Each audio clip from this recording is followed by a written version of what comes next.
Casi como ninguna otra persona, Doris Lessing personifica una vida unida a una lengua y cultura, más que a una patria con características físicas. Nacida en Persia en 1919 de padres ingleses, vivió en Rodesia de los 15 a los 30 años, trasladándose a Inglaterra en 1949. Se gana una bien merecida fama de narradora hasta ser considerada un clásico en lengua inglesa. 20 minutos después de cesar la lluvia, llegaron los primeros visitantes al Café Jardín. Eran dos mujeres de edad con un sonriente perro labrador que parecían sentirse como en casa, pues ellas se dirigieron directamente a una mesa del fondo y el perro se aposentó sobre una franja de césped sin que nadie se lo mandase. Las mujeres enderezaron las sillas que estaban inclinadas contra la mesa para protegerlas de la lluvia. Una de ellas colgó el paraguas del respaldo antes de sentarse y empezó a sacar paquetes de comida de una bolsa. La otra se dirigió al interior del local y cuando apareció de nuevo llevaba una pequeña jarra de café con 2 tazas. Tras asegurarse de que la jarra pequeña bastaría para las dos, se comieron los emparedados con aire imparcial y contemplativo, exento de todo sentimiento de culpa. En toda la zona norte de Londres, la gente estaba diciendo en aquellos momentos: «Ha parado de llover, vamos al Parque Heath». Y salían ya a pasear por el sendero desde el que se domina el lago Kingwood, se sentaban en los bancos por si salía el sol y bajaban las escaleras hacia el café cubierto. Pero, ¿dónde estaba el sol? Se escondía huraño tras montañas de nubes negras y de vez en cuando se desplazaba suavemente hasta sus bordes, tiñendo hierba y árboles de un amarillo prometedor y provocativo, pero luego volvía a replegarse. Del edificio salieron unos jóvenes con bandejas llenas a rebosar de refrescos, café y tarta. Juntaron 2 mesas y se sentaron indolentemente. Su ropa, elegante y llamativa, y el pelo de todos los colores creaban un ambiente festivo. Su porte perezoso y disgustado, de estudiado gesto, hizo levantar las cejas a una de las frugales damas y exclamar en un susurro: «Hay gente que no sabe la suerte que tiene. ¿No te parece, querida?». Un joven alto y pálido, con el pelo del color de la paja y aspecto de bailarín clásico, apareció en la puerta de la cocina. Era todo bostezos y somnolencia, pero al ponerse un delantal de franjas blancas y azules, su imagen se convirtió en la de un servicial camarero. Reconocía su campo de operaciones, dudando entre enderezar las sillas o secar las mesas que tenían un charquito de agua encima. Tras lanzar una mirada intencionada al cielo amenazador, decidió no preocuparse por nada. Las 2 ancianas echaban pedacitos de emparedado a los gorriones que se arremolinaban a sus pies, cubrían los respaldos de las sillas e incluso se aventuraban a posarse sobre su mesa. Al fondo del jardín, no demasiado visible, un letrero decía: «Aviso de sanidad pública. Por motivos de higiene, absténgase de dar comida a los pájaros». El camarero se encogió de hombros y desapareció. Del interior salieron 3 personas casi eclipsadas por las bandejas repletas que llevaban, y cuando la dejaron sobre la mesa aparecieron 3 japoneses. Una pareja joven vestida con elegantes monos de seda negra y la madre de uno de los 2. También ella iba demasiado bien arreglada para un lugar como aquel, con ropa de diseño, joyas y todo lo demás. Acercaron una mesa a la que habían elegido para sentarse, en medio del lugar, para dejar todo lo que llevaban y también todo lo que les traía en una bandeja otro camarero. Y como aquel aparador aún no les bastaba, acercaron otra mesa y la cubrieron de comida. Se disponían a atacar el típico desayuno inglés completo: porciones de pastel de nata, bollos con mantequilla y mermelada, otros tipos de tarta, bandejas de ensalada y pollo, y también café, Coca-Cola y zumo de fruta. El camarero, un joven originario de algún lugar del Mediterráneo, moreno, ágil y guapo, contemplaba el festín incrédulo y admirado. «Japoneses, que aproveche». Tras demorarse unos instantes, finalmente levantó las cejas en señal de muda exclamación y se marchó. Los gorriones, cuando se acabaron las atenciones que les dispensaban las 2 pensionistas, se desplazaron en bandada en busca de nuevas posibilidades. La madre japonesa soltó grititos de airada indignación, y mientras con una mano se embutía comida y su cara profusamente maquillada se veía afeada por la irritación y la gula, con la otra daba manotazos en el aire para espantar a los gorriones como si fueran moscas. Los adolescentes dieron muestras de que les molestaba verse obligados a presenciar el espectáculo tan de cerca, y se levantaron majestuosamente para ir a sentarse a unas mesas más allá. No se molestaron en coger toda la comida, y la mesa abandonada quedó cubierta de patatas fritas y cacahuetes. Los gorriones se lanzaron sobre aquel festín procedente de los árboles, del tejado, de todas partes. La matrona japonesa hizo un comentario despectivo en voz alta, pero sus hijos no le hicieron caso y siguieron comiendo como si se les hubiera privado de alimento durante varias semanas. Las dos ancianas contemplaban la escena como incapaces de apartar los ojos de ella. Su desaprobación por los adolescentes había sido ritual, casi indulgente, pero su expresión revelaba algo totalmente distinto. Una de ellas bajó una mano temblorosa y dio una palmada a la cabeza del enorme perro. «Así me gusta, buen chico», le dijo con una voz triste. Un gorrión se acercó demasiado a la matrona japonesa y ésta soltó un grito. Otro camarero se asomó a la puerta de la cocina y observó la escena con aspecto general. Era un muchacho bajito y regordete, con el pelo como un cepillo, de aspecto pulcro y aseado, que sin ninguna duda estaba destinado a dirigir su propia empresa, o por lo menos un departamento, al cabo de como máximo 5 años. Se acercó con pasos decididos y levantó bandadas de gorriones con enérgicos movimientos de brazos, como si hiciera gimnasia. Dedicó una sonrisa de asentimiento a los japoneses y regresó a la cocina. Los gorriones volvieron al cabo de un momento. Llegó una pareja de mediana edad, ambos radiantes de salud y de crema solar, cada uno con una austera taza de café en la mano. Era evidente que acababan de regresar de vacaciones de algún lugar bendecido por el sol, y ahora podían permitirse el lujo de sonreír donde el astro se escondía tras un montón de nubarrones que cubrían medio cielo. Colocaron las tazas en la mesa a ambos lados de un pequeño charco de lluvia y se sentaron en el borde de la silla, como dejando bien claro que estaban a punto de vencer las distancias del parque con paso vivo y aplicado. La pareja de mediana edad, que llegaba ahora, no podía ser más distinta. Subieron los escalones cautelosamente y avanzaron mirando con atención dónde ponían sus zapatos bien lustrados. Cada uno llevaba una bandeja con té y solo un bollo con mantequilla. Eligieron una mesa al fondo cerca de la estrecha franja de hierba. Detrás de ellos había un alto muro de ladrillo con una misteriosa puerta siempre cerrada, como la del jardín secreto. La mujer empezó a servirse el té, sonriente mientras contemplaba al perro labrador, luego las hileras de arbustos y árboles que tenía a su derecha, con todas las tonalidades de un verde intenso y exuberante. Después a la izquierda, hacia las copas de los árboles que asomaban por encima de la palizada, y finalmente miró con aprobación el largo y esbelto edificio, un ala del Kingwood House, que en otros tiempos albergó las cocheras y las habitaciones de la servidumbre y que ahora se estaba llenando rápidamente de gente que tomaba el desayuno, el té, el almuerzo. Las ventanas abiertas del piso superior sugerían las vidas interesantes y satisfactorias que se desarrollaban en su interior, y en el tejado, largo y bajo, pájaros de todo tipo, pero sobre todo gorriones y palomas, llevaban a cabo sus no menos interesantes asuntos. Contempló con especial atención a los gorriones que se amontonaban en un árbol que había detrás de ella, interesada por lo que les acontecería a continuación. Su esposo se inclinó para dar buena cuenta del bollo con el ademán nervioso y urgente del hombre que está acostumbrado a ocuparse de lo que tiene delante, a despacharlo enseguida y luego se pregunta por qué se ha apresurado tanto. Un gorrión bajó volando de un árbol y se posó en el respaldo inclinado de la silla que había junto a la mujer, quien cuidadosamente le acercó unas migajas.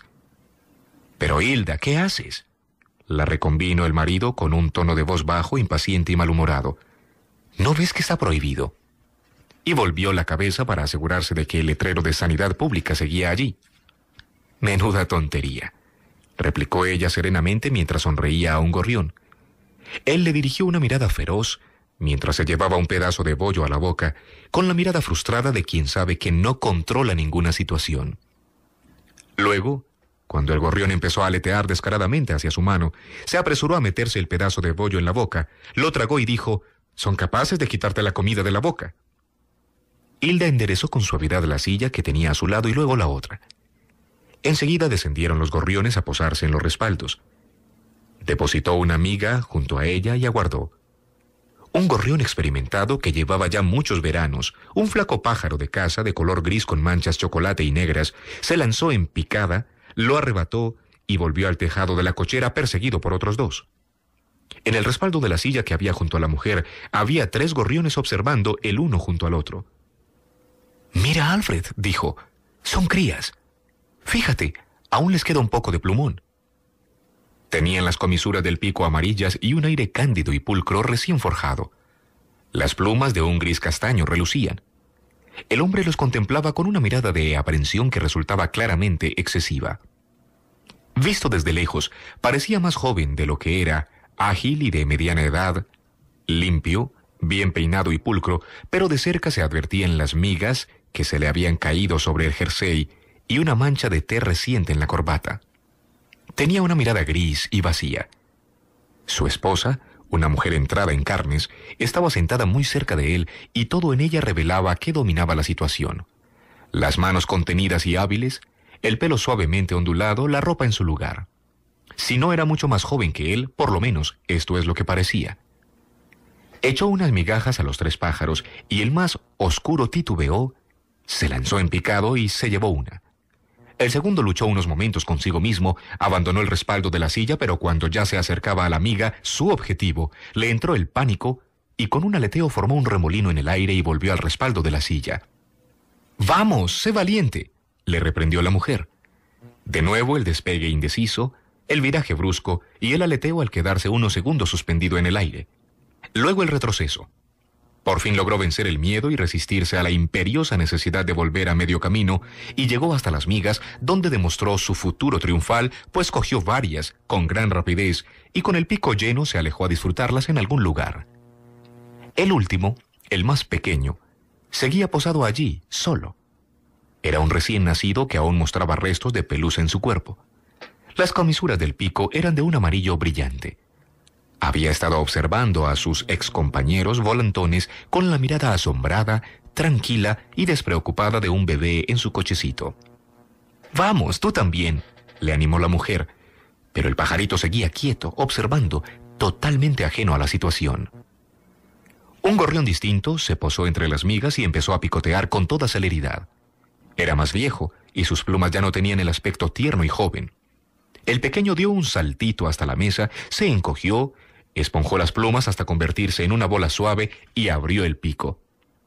«¿Qué le pasa?», inquirió el hombre con tono asustado. «¿Estará enfermo?». No, lo tranquilizó su mujer. «Mira». El pájaro más viejo respondió inmediatamente a los movimientos del pequeño y empezó a meterle migas en la boca abierta. Y así prosiguieron, la cría pidiendo como si se hallara aún en el nido y el padre alimentándole. Pero de pronto un gorrión bandido descendió en picada. Papá gorrión le recibió a picotazos y los dos se alejaron hacia el tejado a seguir su pelea. El pequeño, abandonado, dejó de encoger y extender las plumas. Cerró el pico, regresó al respaldo de la silla y volvió a adoptar su postura de bebé afable. «Pero si ya es mayor», dijo el hombre lleno de resentimiento. «Ya es mayor y aún espera que le alimenten los padres». «Probablemente ayer aún estaba en el nido», replicó ella. «Probablemente es el primer día que se enfrenta a este mundo malvado». «¿Por qué no se consigue la comida él solo, entonces? Si los padres le han sacado del nido, debería arreglársela solo». La mujer volvió la cabeza para dirigirle una mirada cautelosa, abandonó luego aquella inspección como si temiera la reacción del hombre y se puso un trocito de bollo en la mano mientras observaba la bandada de gorriones que en aquel momento saqueaban las bandejas y los platos vacíos del trío de japoneses. La madre se quejaba de los pájaros en voz alta. Sus hijos la tranquilizaron e hicieron señas al indolente camarero de melena pajiza, que acudió con toda la calma, apiló las bandejas y se las llevó, privando así a los gorriones de su merienda. Levantaron el vuelo y la cría de gorrión se fue con ellos. El pequeño jardín se llenaba de gente. El sol asomaba de nuevo entre las nubes y la mitad del cielo era de un azul intenso. La pareja atlética se alejó con pasos enérgicos. El joven japonés entró de nuevo en el edificio, quién sabe si dispuesto a hacerse con más comida. Las dos ancianas seguían sentadas, a pesar de que un camarero había retirado la jarra del café y los 2 platos vacíos.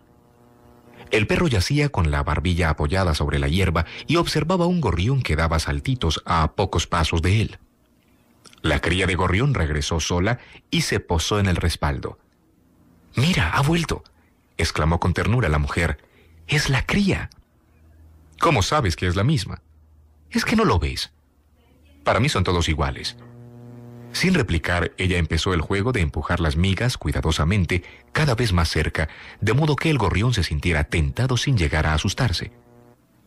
Supongo que espera que venga su padre a alimentarle, dijo él con un gruñido que ella, a juzgar por su aspecto alerta pero cauto, estaba esperando. O tal vez a su madre, respondió seca, irónica, aunque tan pronto lo hubo dicho lamentó su tono de voz, pues él espetó con voz potente. Aquí sentado, esperando a que nosotros le... Mira, papá, ya te lo he dicho esta mañana, intervino ella con cautela. Si no quieres hacerlo, no lo hagas. Ah, me lo estaría recordando toda la vida, ¿verdad? Ella no respondió, pero se inclinó suavemente para acercar una miga al gorrión. Y luego, si no lo hiciera, supongo que ella volvería a casa esperando que la sirviéramos como criados, que le pagáramos la comida. Contó hasta 10 antes de replicar. Por eso quiere marcharse y buscar un piso para ella sola. A nuestras expensas. El dinero no sirve para nada en el banco. Vamos a suponer que lo necesitamos para algo, para hacer reformas en la casa. El coche ya empieza a estar viejo. La mujer suspiró involuntariamente. Ya te he dicho que si ves las cosas de esta manera será mejor que no lo hagas. Pero no son más que 10,000 libras. No es mucho para empezar a independizarse. Es un buen negocio, tú mismo lo dijiste. Por lo menos tendrá algo suyo, aunque tenga que compartirlo. No veo que tengamos otra salida. O se queda en casa y los tenemos que alimentar a ella, a sus amigos y a toda la pandilla, o tenemos que pagar para que se vaya. Tiene 21 años, dijo la madre, de pronto fatigada por la irritación, con voz tensa y débil. Ya es hora de que hagamos algo por ella. La oyó y estaba a punto de rendirse, pero antes añadió. Legalmente es ya mayor de edad, ¿no es así? Es una adulta, no una niña. La mujer no replicó. Apareció el joven japonés con otra bandeja más, llena de montones de pastelitos con nata y mermelada y más café. No bien la hubo depositado ante su esposa, novia, hermana y su madre, suegra. Los tres se inclinaron hacia adelante y empezaron a devorar como si participasen en un concurso. No les falta nada de lo esencial, refunfuñó. Aquella vieja voz malhumorada estaba al borde de la senilidad. Pronto tendría que hacerle de enfermera. Algo así debía de estar pensando mientras sonreía al pájaro. Vamos, le susurró, no es tan difícil. Y entonces la cría se plantó sobre la mesa de un brinco con los ojos redondos y fijos en ella, cogió torpemente una miga y se la tragó. Probablemente es la primera vez que lo hace solo, murmuró con los ojos llenos de lágrimas. Pobrecito. El pequeño gorrión picoteaba a modo de prueba. Luego empezó a coger confianza y empezó a comer tan vorazmente como sus mayores las migas que la mujer le iba acercando. Cuando hubo limpiado completamente la superficie de la mesa, se marchó, convertido ya en adulto. ¡Qué maravilla!, dijo. Es conmovedor. Probablemente esta mañana estaba aún en el nido y ahora... Y se rió con los ojos llenos de lágrimas. Él la miraba. Por primera vez desde que se habían sentado en esta mesa, había abandonado su cárcel egoísta y la veía de verdad. Pero no la veía tal como era ahora, sino como había sido en otros tiempos. Un recuerdo. Es un pájaro muy bonito, dijo, y cuando ella oyó aquella voz del pasado, y no el gimoteo casi senil, se volvió y le sonrió ampliamente. ¡Qué maravilla!, dijo ella vibrando de emoción. Me gusta este lugar, me gusta. Y finalmente había salido el sol, inundando de verano el verde jardín y haciendo resplandecer y sonreír los rostros de la gente.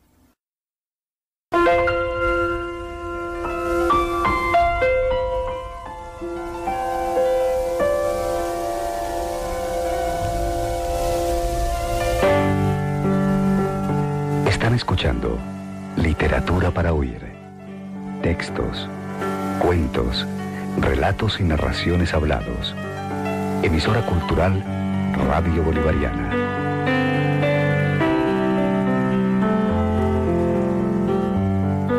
Hoy, Recodos de Existencias. La escritora inglesa Doris Lessing.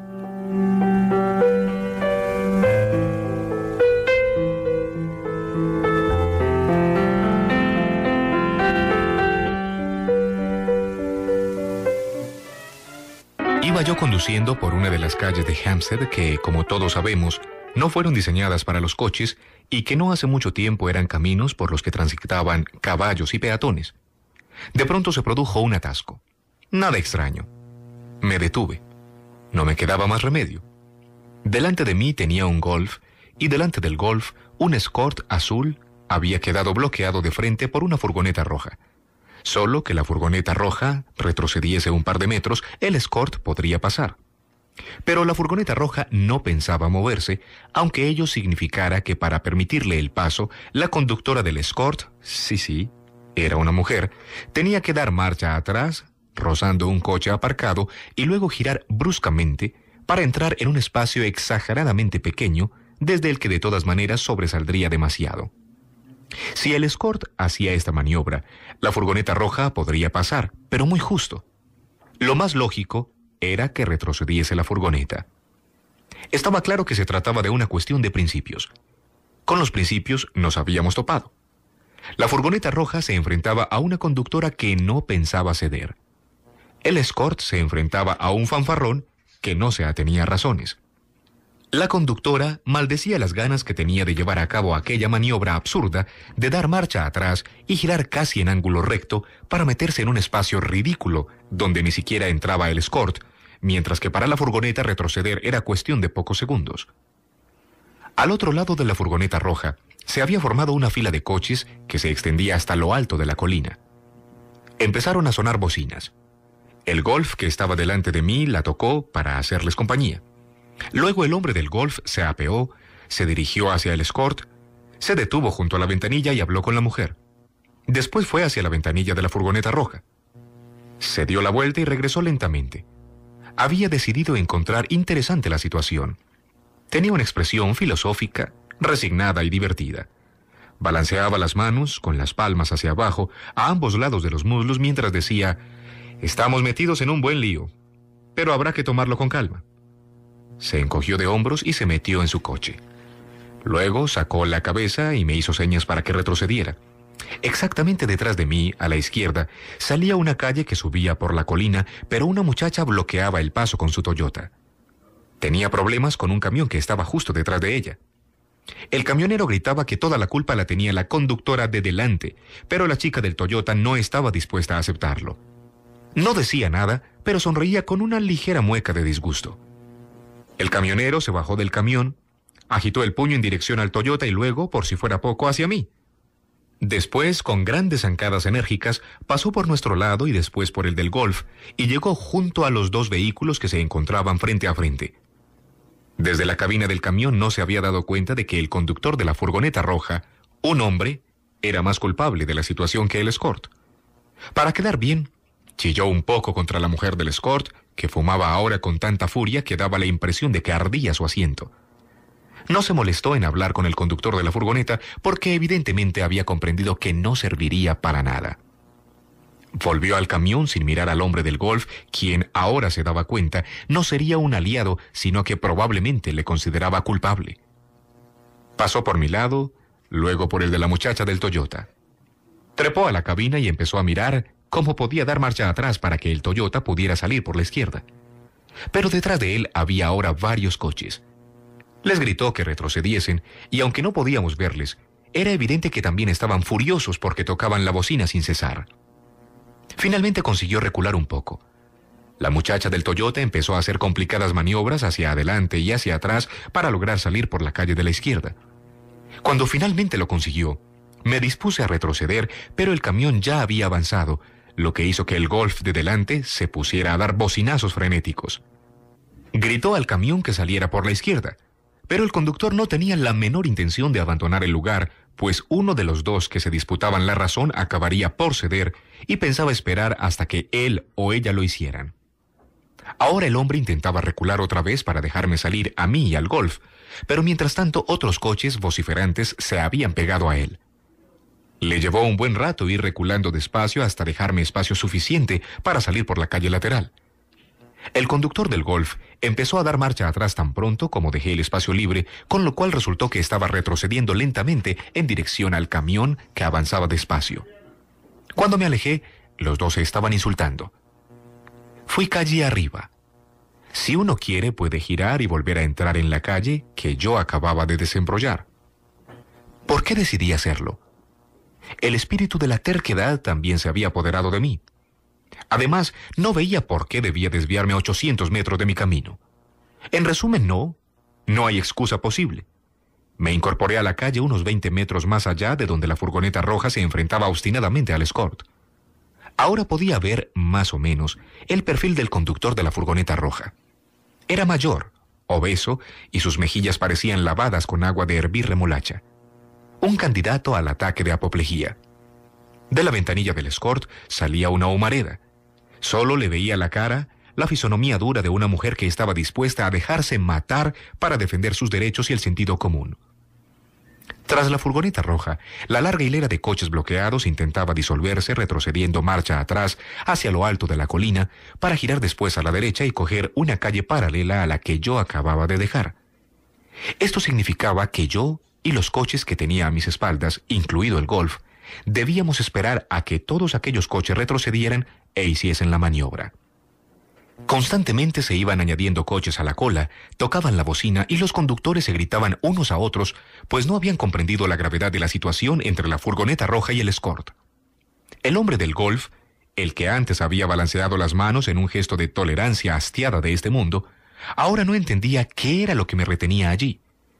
Se asomó a la ventanilla y me chilló, y yo me asomé y le grité que había unos 15 coches delante que intentaban salir de ahí.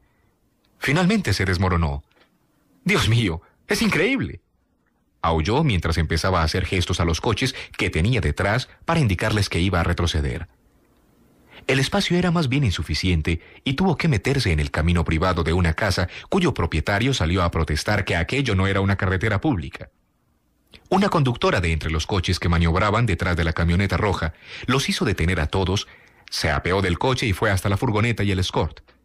Examinó la escena y luego increpó al conductor de cara rubicunda y a la mujer envuelta en humo. «Supongo que ustedes dos sacarán algo de todo esto». Y regresó a su coche. Finalmente conseguí acelerar lo suficiente para meterme en un hueco en la fila que subía a la colina, justo antes de que otro coche girase delante de mí. Una vez arriba, reduje la marcha para echar un vistazo a la escena. Allí estaba la furgoneta roja, allí estaba el Escort, y ninguno de los dos había cedido ni un centímetro. En Literatura para Oír les hemos presentado Recodos de Existencias. Doris Lessing, Gran Bretaña.